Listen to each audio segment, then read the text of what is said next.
ఈ సెషన్లో దాదాపు 28 కీలక బిల్లులు చర్చకు వచ్చే అవకాశం ఉంది.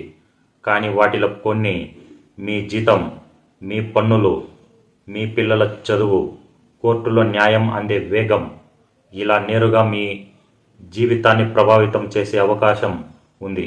అవేంటో ఇప్పుడు ఒక్కొక్కటిగా చూద్దాం. ఈసారి పార్లమెంటులో అసలు ఏం జరగబోతుంది?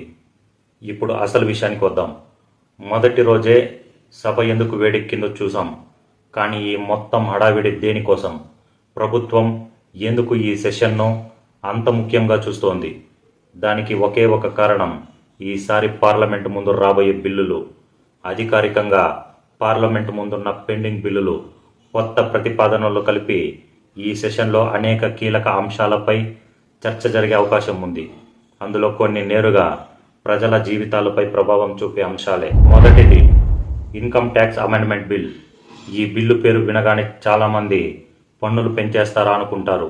కానీ ప్రతిసారి అలా ఉండాల్సిన అవసరం లేదు. ఈ సవరణల ద్వారా పన్ను విధానం మరింత సులభం చేయడం, కొన్ని నిబంధనలను మార్చడం, పన్ను పరిపాలనను మెరుగుపరచడం వంటి అంశాలపై ప్రభుత్వం దృష్టి పెట్టే అవకాశం ఉంది. అయితే ఈ మార్పులు నిజంగా మధ్యతరగతికి లాభమా, లేక ప్రభుత్వ ఆదాయం పెంచుకోవడానికేనా? దీని ఎపిసోడ్ 2లో పూర్తిగా విశ్లేషిద్దాం.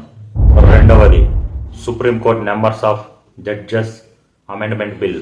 భారతదేశంలో కోట్ల సంఖ్యలలో కేసులు పెండింగ్లో ఉన్నాయి. ఈ పరిస్థితిలో సుప్రీంకోర్టులో న్యాయమూర్తుల సంఖ్యను పెంచాలనే ప్రతిపాదన ఉంది. ప్రభుత్వం చెబుతున్న కారణం కేసుల విచారణ వేగం పూర్తి కావడం.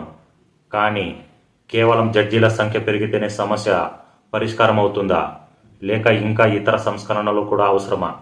ఇది మనం ప్రత్యేక ఎపిసోడ్లో తెలుసుకుందాం. మూడవది ఎంఎస్ఎంఈ మరియు విద్యా సంస్కరణలు.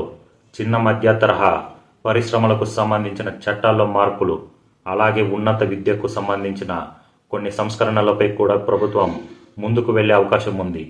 ప్రభుత్వం చెబుతున్నది ఒకటే, పెట్టుబడులు పెరగాలి, ఉద్యోగాలు పెరగాలి, విద్యా వ్యవస్థను ఆధునికంగా మార్చాలి. కానీ విమర్శకులు అడుగుతున్న ప్రశ్న వేరే. ఈ మార్పుల వల్ల నిజంగా లాభం ఎవరికి? నాలుగవది ప్రతిపక్షం ఏం కోరుతోంది? ఇప్పుడు మరోవైపు ప్రతిపక్షాన్ని చూస్తే వారి డిమాండ్ వేరేలా ఉంది. ముందు దేశంలో ప్రస్తుతం ప్రజలు చర్చిస్తున్న అంశాలపై పార్లమెంటులో చర్చ జరగాలి. ఆ తర్వాతే బిల్లు అని వారు కోరుతున్నారు. అంటే ప్రభుత్వం శాసన కార్యక్రమానికి ప్రాధాన్యం ఇస్తుంటే ప్రతిపక్షం ప్రజా అంశాలపై చర్చకు ప్రాధాన్యం ఇస్తోంది. ఈ రెండు వైఖరుల మధ్య ఈసారి పార్లమెంట్ సెషన్ మొత్తం తిరిగే అవకాశం కనిపిస్తోంది. ఇప్పటి వరకు మనం బిల్లుల పేర్లు మాత్రమే చూసాం. కానీ అసలు ఆసక్తికరమైన విషయం ఇప్పుడే మొదలవుతోంది. ఒక బిల్లు వెనుక ప్రభుత్వం అసలు వ్యూహం ఏమిటి? ప్రతిపక్షం ఎందుకు వ్యతిరేకిస్తోంది?